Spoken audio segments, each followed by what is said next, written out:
Hello everyone, I welcome to all my YouTube channel Learners Academy। तो आज की video में हम स्टार्ट करेंगे अपना चैप्टर का नेक्स्ट टॉपिक। क्या स्टार्ट किया हुआ था हमने किया हुआ था चैप्टर नंबर 8। किसी में 8 है 9 है, मतलब पुरानी बुक्स उठाओगे तो मिक्स और मैच है।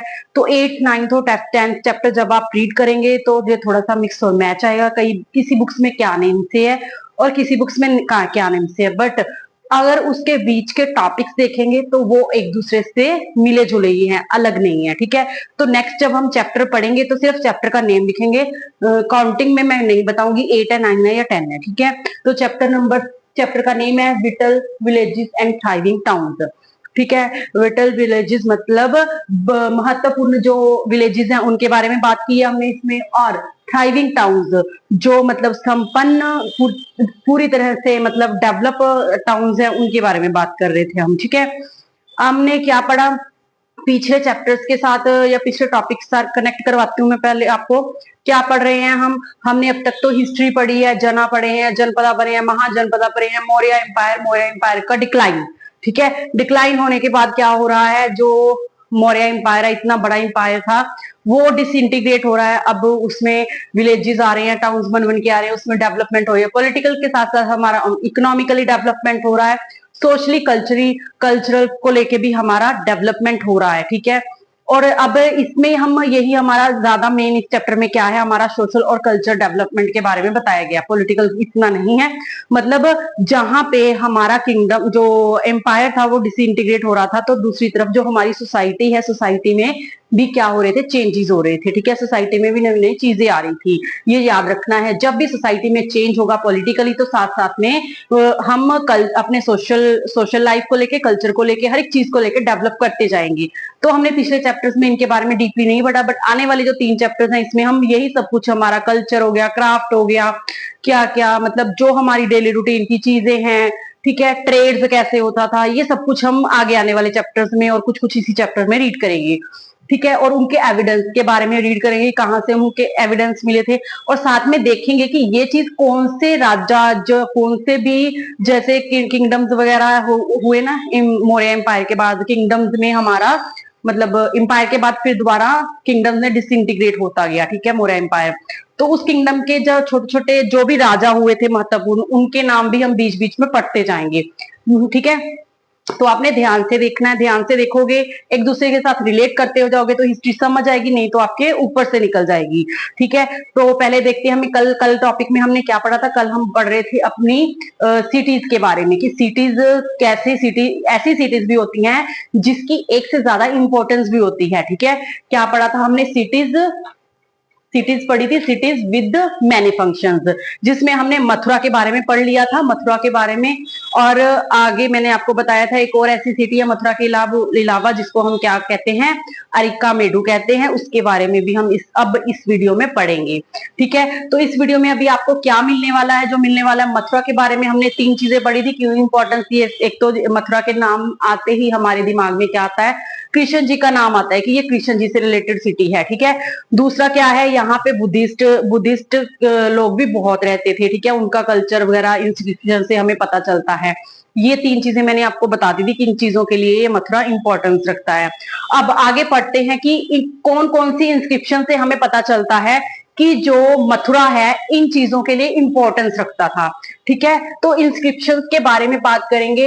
Have been founded in Mathura, Mathura में बहुत सारे इंस्क्रिप्शन हमें मिले हैं। किसमें, मथुरा में क्या क्या इंस्क्रिप्शन मिले हैं, कहते ये बहुत शॉर्ट शॉर्ट थे बट बहुत ही इंपॉर्टेंट थे। ठीक है, क्या थी, कहते there are short inscription recording gifts made by men and sometime women to monasteries and shrenis. क्या होते थे, लोग क्या करते थे, जो ट्रेडर्स होते थे बाहर से, मैंने आपको पिछली क्लास में भी बताया है मोनास्ट्रीज क्या होती थी। जब बुद्धिस्ट लोग अपने धर्म का प्रचार करने के लिए एक जगह से दूसरी जगह जाते थे तो उनके रहने के लिए जो स्थान बनाए जाते थे उन्हीं को हम क्या कहते थे, मोनास्ट्रीज कहते थे। और मोनास्ट्रीज से ही क्या निकल के आएंगे, श्रेनीज भी इनके साथ ही निकल के आएंगे, याद रखना है, मोनास्ट्रीज और श्रेनीज। फिर ये जो लोग होते थे वहां पे रहते थे, इनको गिफ्ट्स वगैरह देते थे। ठीक है, मोनास्ट्रीज को और ये बड़े बड़े ट्रेडर्स वगैरह होते थे, ये मैंने आपको बात पिछले चैप्टर में बताई है। ट्रेडर्स क्या करते थे, ये जो मोनास्ट्रीज बनाने का पैसा कहाँ से आता था, ये बहुत बड़े बड़े ट्रेडर्स होते थे जो वो दान करते थे और इसी से मोनास्ट्रीज वगैरह बनती थी। और मोनास्ट्रीज में ही फिर अंदर श्रेणीज भी आ गई। श्रेणीज में हम आगे बात करेंगे कि श्रेणीज है क्या चीज, ठीक है, ये आप ध्यान रखना। श्रेणीज के बारे में मैं आपको आगे बताऊंगी डिटेल में, ठीक है।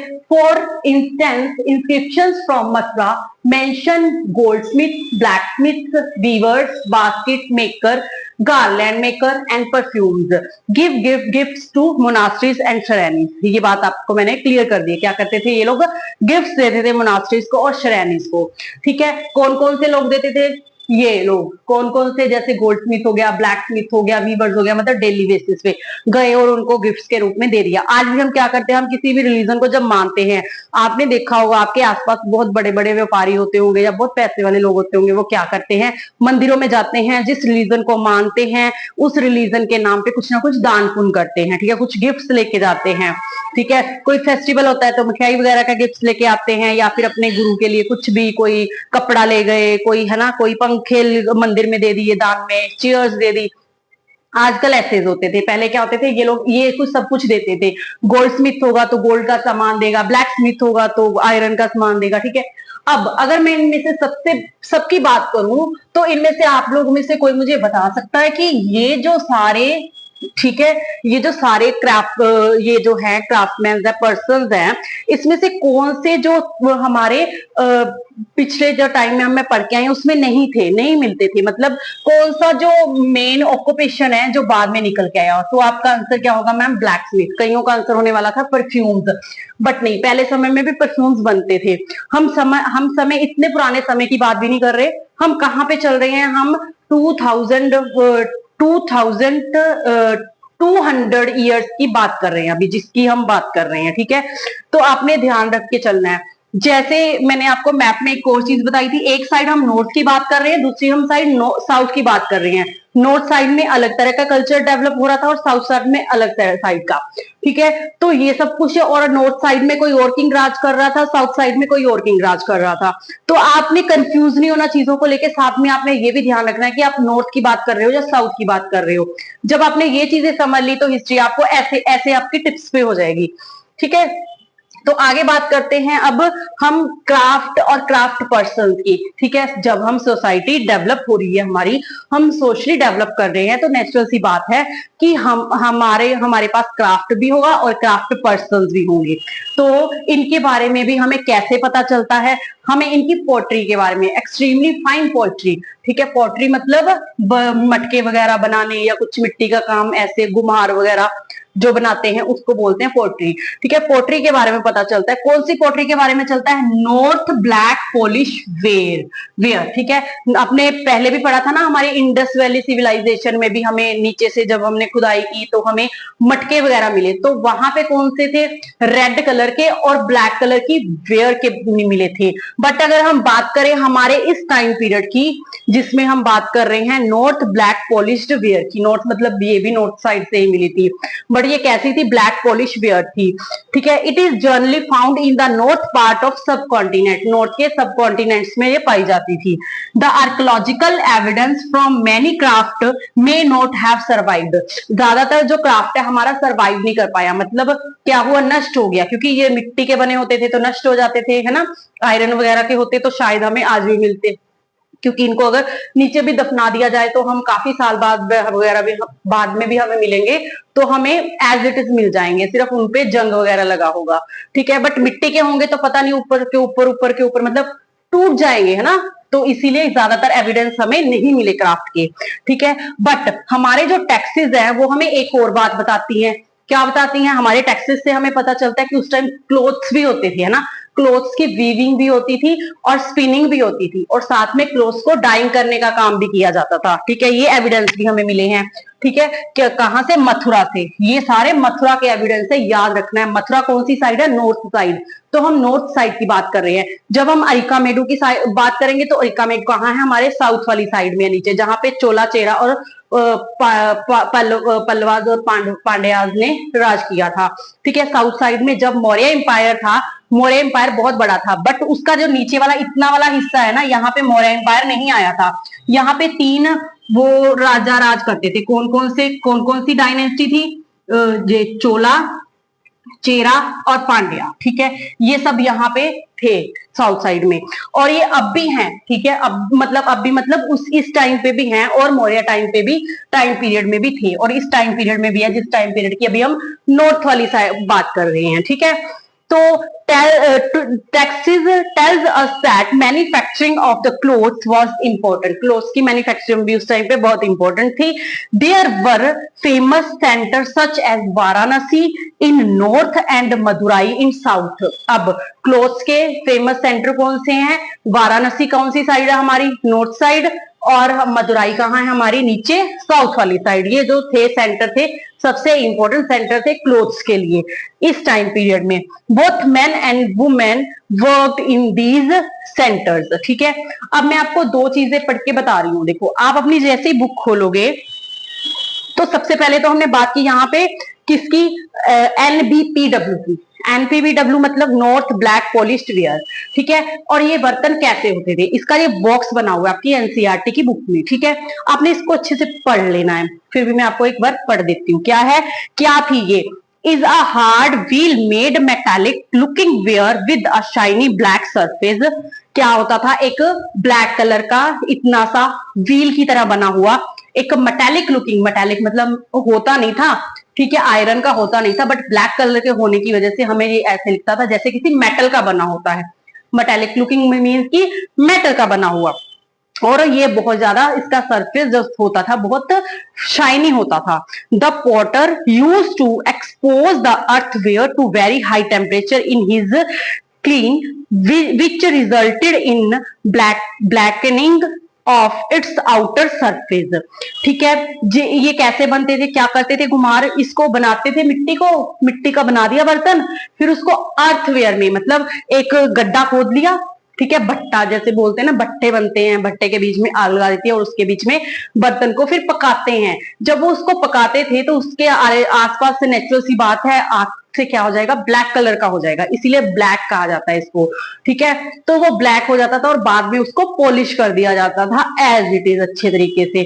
तो ऐसे बनते थे, क्या ऐसे होते थे उस टाइम के नॉर्थ ब्लैक पॉलिश्ड वेयर वाले। ठीक है, जो भी हमें यूटेंसिल्स वगैरह मिले हैं। A fine black slip was also applied on this, which gave the pottery a mirror-like shine। ठीक है, जो कि इसको एक mirror-like shine दे देती थी। ठीक है, अब ये तो होगी हमारी इसकी बात। अब ये वाले पार्ट पे आ जाओ जिसमें मैंने बात की है किसकी? इसकी क्लोथ्स की। ठीक है, क्या था? क्लोथ्स के लिए भी फेमस था। कैसे था? यहाँ पे वीविंग और स्पिनिंग का काम भी होता था। तो उसका क्या रूल था? देखो, रूल्स थे इसके स्पिनिंग और वीविंग के। ये नहीं है कि कोई भी मुंह उठा के चल दिया और स्पिनिंग और वीविंग का काम करने लग गया। इसके भी कुछ रूल्स होते थे, उन्हीं लोगों को ये काम दिया जाता था और वही लोग ये काम करते थे जो इस स्किल में परफेक्ट होते थे। ठीक है, ये सब हमें कैसे पता चलता है? ये वाले बॉक्स से। हमारा एक और बॉक्स है एनसीईआरटी में। ठीक है, तो इसमें क्या लिखा हुआ है? Rules for spinning and weaving. ठीक है, क्या थे? These rules are from the Arthashastra mention in chapter 7। ठीक है, अर्थशास्त्र में ये रूल्स है। They describe how spinning and weaving could be done in workshops under the supervision of the special officer. Spinning और वीविंग कहाँ की जाती थी? वर्कशॉप पे जाके, मतलब एक स्पेशल वर्कशॉप बनती थी, वहीं पे जाके करते थे लोग। ये नहीं है, और किसके अंडर? एक स्पेशल सुपरविजन के अंडर, जिसको इन सब चीजों की नॉलेज होती थी, उस पर्सन के अंडर करते थे ये काम। ठीक है, और ये काम कौन लोग करते थे? Widows, young man who are differently abled, nuns, mothers of quatrains, retired women, servants of kings, women who have retired from services in temples may be used for processing wool, bark, cotton, hemps and flax। ठीक है, तो ये सब लोग क्या करते थे? इस चीज का काम करते थे। और किससे प्रोसेस होता था ये? वूल से। बाक मतलब आपको पता ही है ना, जो दरख्त होता है, दरख्त की छाल के भी कपड़े बनते थे उस टाइम पे, ये भी याद रखना है। इस टाइम पीरियड की जिसमें हम बात कर रहे हैं, बाक, कॉटन, हैम्स एंड फ्लैक्स सबसे क्या बनते थे, क्लोथ्स बनते थे। They should be paid according to the quality and the quantity of work. ठीक है, जब ये काम करके आते थे, जैसा ये काम करते थे, जैसी इनकी क्वालिटी होती थी, जितनी इनकी क्वांटिटी होती थी, उसके हिसाब से इनको पैसा दिया जाता था। ठीक है, women who are not permitted to leave their homes can send maid servant to bring the raw material from the superintendent and take the finish work back to him. क्या होता था, अगर कोई महिला होती थी, उसको लगता है कि मैंने काम भी करना है बट मैं घर से बाहर निकलने की मुझे परमिशन नहीं है, तो उस वुमेन को क्या किया जाता था, जो सुपरटेंडेंट होता था वो अपने प्रोविजन में एक महिला होती थी, उसको वो सारा रॉ मटेरियल देता था, वो उसके घर पे देके आती थी, फिर वो उसको बनाती थी और शाम के टाइम उसके घर से लेके आती थी। ठीक है, ऐसे भी होता था। तो women who can visit the workshop should go at the down to give their work and receive their wages. जिन वुमेन्स ने वर्कशॉप में आके काम करना होता था, वो कब जाके काम करती थी, मॉर्निंग, अर्ली मॉर्निंग में। मतलब जैसे हम कहते हैं ना, सुबह सुबह हुई है 3-4-5 बजे, ऐसे फटाफट सुबह सुबह जाके काम करते थे और उसके बाद उनको उनका वेजेस मिल जाता था। There should be enough light to examine the work in case the superintendent look at the women और talks about anything other than the work he should be punished. और जो सुपरिटेंडेंट था, ये भी ध्यान रखता था कि वहां पे महिलाएं भी आती हैं, ठीक है, मैन भी हैं। मतलब उस टाइम पे भी इस चीजों को ध्यान रखा जाता कि जो अगर कोई वुमेन यहाँ पे काम करने आई है तो वो सुरक्षित रहे। और अगर कोई अपना काम नहीं करता था, किसी के साथ गलत तरीके से बात करता था, ठीक है, अब्यूज करता था, उस टाइम पे भी उनको पनिश किया जाता था। If a woman does not complete her work, she will have to pay a fine and her thumb can be cut off. अगर कोई वुमेन आई है, उसको काम दिया गया हुआ है, तो उसने अगर वो काम नहीं किया तो उसको फाइन देना पड़ता था और साथ में उसका थंब कट कर दिया जाता था। ठीक है, ये थी उस टाइम के अर्थशास्त्र में, ये सब कुछ लिखा हुआ है स्पिनिंग और वीविंग के बारे में।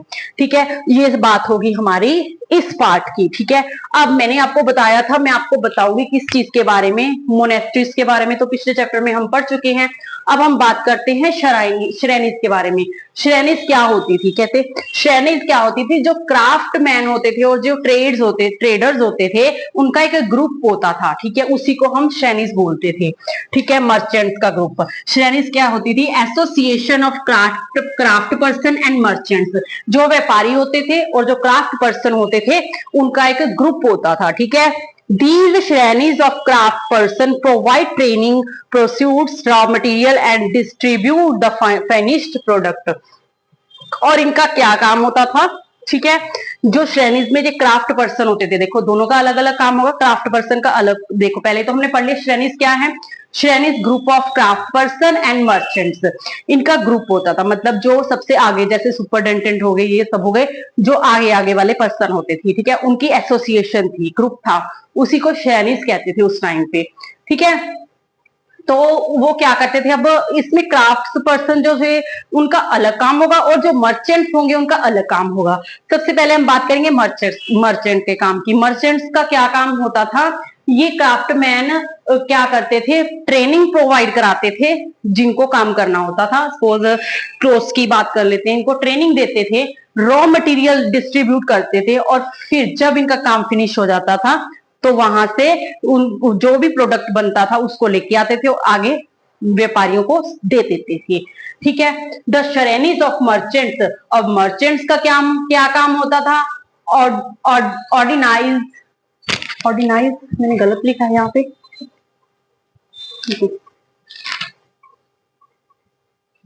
ऑर्गेनाइज्ड आएगा, क्या हो गया, कहाँ है,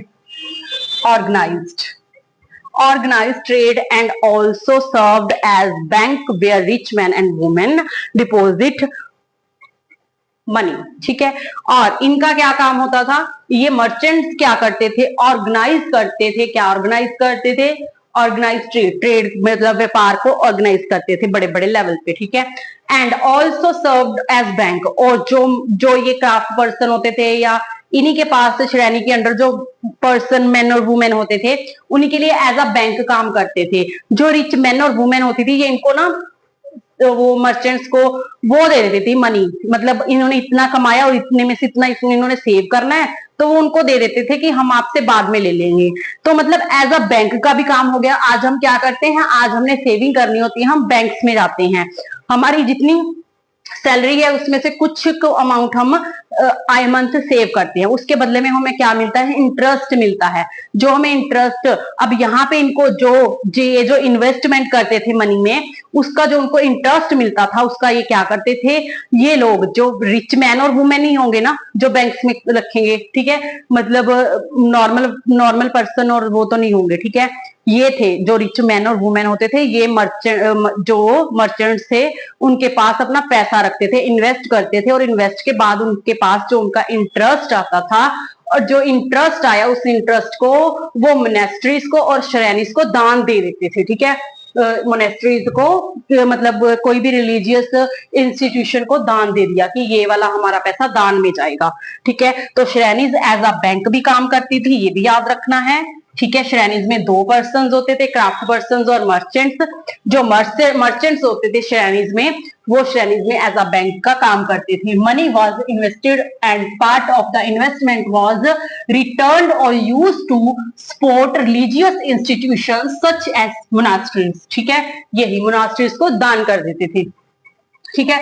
अब हम आते हैं हमारा इंपॉर्टेंट पार्ट, ये तो हमारी नॉर्थ साइड की बात होगी। अब हम आते हैं अरिकामेडू के बारे में बात करने, ठीक है, साउथ वाली साइड चलते हैं। अब साउथ वाली साइड आ जाओ थोड़ा सा, ठीक है, ये सारी नॉर्थ की बात हो रही थी, तो अरिकामेडू में पहुंचते हैं। अब पहुंच गए सब लोग अरिकामेडू, अपना बुक उठाओ, बुक के ऊपर मैप देखो, आपने कुछ भी पढ़ना है, ठीक है, कुछ भी पढ़ रहे हो, किसी भी सिटी के बारे में पढ़ रहे हो, तो आपने सबसे पहला काम क्या करना है, आपने अपनी बुक उठानी है या गूगल पे जाना है, सबसे पहले मैप सर्च करना है, ठीक है, सबसे पहले उसकी मतलब लोकेशन देखनी है कहाँ पे है। अब ये है हमारा अरिकामेडू, देखो अरिकामेडू के पास पुहार भी है, ये भी ट्रेड्स की बहुत इंपॉर्टेंट सिटी है, ठीक है, इसके बारे में हम नेक्स्ट चैप्टर में पढ़ते जाएंगे, ठीक है, ये साथ साथ में है अरिकामेडू, पुहार, ठीक है। जैसे ब्रोच भी पढ़ा था हमने, है ना, ब्रोच भी क्या था, वो ट्रेड्स का एक इंपॉर्टेंट सेंटर था, ठीक है। अब साउथ वाली साइड ट्रेड हो रहा है, ठीक है, तो ये साउथ वाली साइड, ये वाली जो साइड आती है, जो भी यहाँ पे जो भी यहाँ पे होता है काम, ठीक है, ये वाली सारी देखो, ये वाला जो हमारा नॉर्थ वाला पार्ट है, नॉर्थ वाला ये हमारा लैंडेड पार्ट है, और ये वाला हमारा सी वाला पार्ट है, यहाँ पे सारे पासे सब side all sides covered with water, ठीक है, इसे हम अरेबियन सी कहते हैं, इसे हम बे ऑफ बंगाल कहते हैं, ये चीज भी याद रखनी है आपने। तो इसके कोस्टल एरिया के साथ साथ ये जो भी कंट्रीज या सिटीज वगैरह लगती हैं, इन्हीं को हम कोस्टल सेटलमेंट बोलते हैं, ठीक है, कोस्टल सेटलमेंट बोलते हैं, ठीक है। कोस्टल सेटलमेंट क्या हो गया, जो भी सिटी हमारे सी के पास में बिल्कुल लगती है, टच करती है, ठीक है। तो नेचुरल सी बात है, सी के पास होगी, ट्रेड्स बहुत अच्छा होगा, बाहर से लोग आएंगे, मतलब फॉरेन कंट्री से, यूरोप से, एशिया से, इटली से, तो यहाँ पे व्यापार करने आते हैं समंदर के रास्ते, ठीक है। तो यहाँ पे समंदर, पहले हमने ब्रूच के बारे में पढ़ा था, ब्रूच में भी एक ग्रीक जो था पर्सन था, वो व्यापार करने के लिए आता था, ठीक है। अब ये यहाँ पे भी आ रहे हैं, ठीक है, अरिकामेडू के पास, यहाँ पे है हमारा अरिकामेडू, ठीक है, अरिकामेडू, और यहाँ पे है हमारा पुहार, ठीक है, दोनों ही बहुत इंपॉर्टेंट सिटीज है। पहले हम बात करते हैं अरिकामेडू की, ठीक है, ये बात है कब की, 2200 टू 1900 ईयर्स एगो की, ठीक है। तो टाइम पीरियड आप देख लीजिएगा, आपको पता होगा कौन सा टाइम पीरियड है, यही इसके बीच वाला, ठीक है, जिसमें कि मतलब हम पहुंच गए हैं अब नियर अबाउट फर्स्ट सेंचुरी के पास पहुंचने वाले हैं, ठीक है। ये बीसीई का टाइम है ना, टाइम ये देखो, ये 0 हो गया, ये बीसी हो गया, और ये एडी भी कहते हैं हम इसको, सीई भी कहते हैं, कॉमन ईरा, ठीक है, जो मर्जी बोल लो। तो बीसीई की बात करें, बीसीई की बात करें तो हम अब यहाँ से 185 से यहाँ पे पहुंच रहे हैं 312 तक, ये 500 का टाइम पीरियड हम कंप्लीट कर रहे हैं, ठीक है, जिसमें अब हम यहाँ पे पहुंच रहे हैं, ठीक है। यहाँ पे पहुंच के हम कहाँ पे पहुंच जाएंगे, मतलब 2200 टू 19 ईयर्स एगो की बात हो रही है, तो हम नियर अबाउट फर्स्ट सेंचुरी में पहुंच रहे हैं। अब हम 20th सेंचुरी में है ना, तो हम नियर अबाउट फर्स्ट सेंचुरी के नियर अबाउट पहुंचने वाले हैं। नेक्स्ट चैप्टर में हम पूरी तरह से पहुंच जाएंगे, ठीक है। तो इसी टाइम पीरियड की बात हो रही है। देखो, अगर आपको कुछ भी याद है, किसी का कोई भी जो भी कोई भी कॉम्पिटिटिव की तैयारी कर रहा है, अगर आपको कोई भी चीज का कोई फैक्ट याद करना है तो उसके लिए आपको उस चीज की लोकेशन कहाँ पे है, अपना मैप दिमाग में रखना है, और हिस्ट्री में टाइम पीरियड कौन सा चल रहा है ये याद रखना है, तभी आप चीजों को रिलेट कर पाओगे। ठीक है, ये दो चीजें बहुत जरूरी हैं हमारी हिस्ट्री में, हमारी ज्योग्राफी को साथ में लेके चलना। ठीक है, अब यहाँ पे क्या काम होता था, यहाँ ये कोस्टल सेटलमेंट थी, मैंने बता दिया कोस्टल सेटलमेंट है ये। और यहाँ पे क्या होता था, शिप्स के थ्रू माल आता था और यहाँ से अनलोड होता था। मतलब जैसे मथुरा हो गया, मथुरा से भी सामान आके यहाँ पे अनलोड होएगा।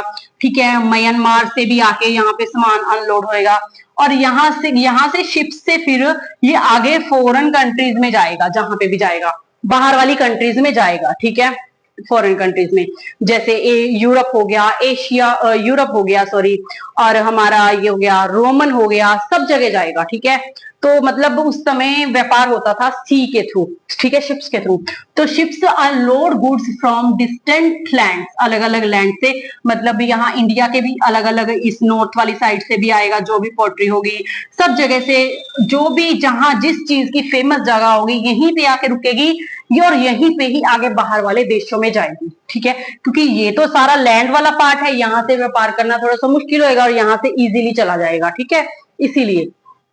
और इसके सिग्निफिकेंट क्या होते थे, इसके क्यों यहाँ पे आता था सामान, कहीं और भी लोड कर सकते थे, यहीं पे आने का क्या मतलब होता था, क्यों, क्योंकि warehouses was founded at the, कैसे पता चलता है, warehouses was founded at this side. Warehouses मतलब होता है जहां पे हम सामान को इकट्ठा करके रखते हैं, गृह भंडार बोलते हैं, वो हमें मिले हैं इस साइड से। इससे पता चलता है कि ये इतनी सिग्निफिकेंट सिटी है, सच में यहाँ पे व्यापार होता था।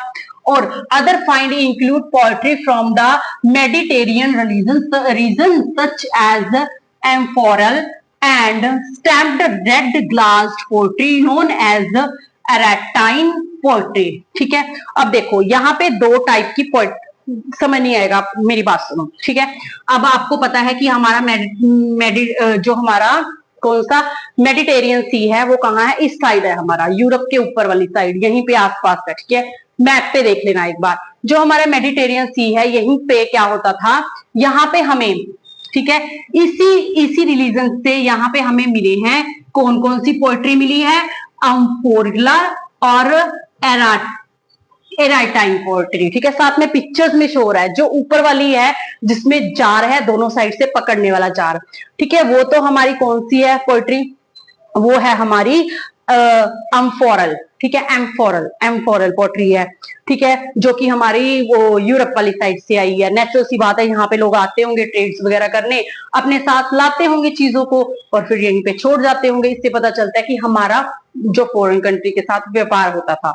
ठीक है, और सेकंड हमें किससे पता चलता है, स्टैम्प्ड रेड ग्लास जो poetry known as Arretine poetry. साथ में ये देखो, आपको दिख रहा है ना पिक्चर में इतना सा, ठीक है, पॉट सा बना हुआ है, तो वो रेड कलर का है, तो उसी की बात यहाँ पे हो रही है। ये दोनों अलग अलग तरह की पोएट्री मिली है, जो हमें कहां से, यूरोप से या इटली से आती है, नेम्ड आफ्टर इटली, इटली की बोली जाती है कि ये इटली और यूरोप या रोमन वगैरह की जगह से आती है, और यहाँ पे जो हमें मिली है, जिससे पता चलता है कि हमारा जो व्यापार था, बाहर वाली कंट्रियां आती, लोग आते थे और ये वाले बर्तन वगैरह हमें मिले हैं। ठीक है, अनदर काइंड ऑफ पोएट्री, इसके अलावा अनदर काइंड ऑफ पोएट्री भी मिली है, जिसमें हमें क्या मिला है, locally made Roman design were use.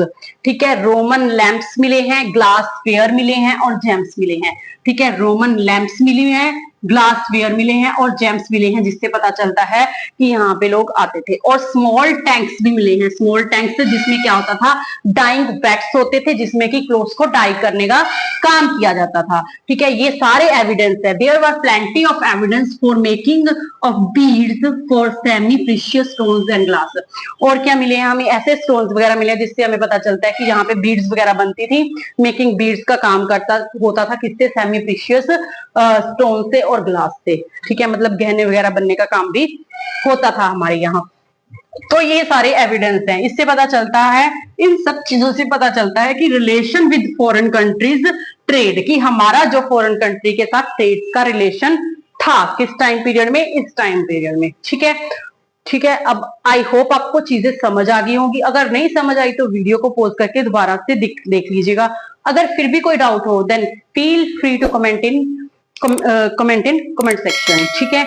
I hope आपको वीडियो अच्छी लगी होगी। अच्छी लगी है तो लाइक शेयर और चैनल को सब्सक्राइब करना मत भूलिएगा।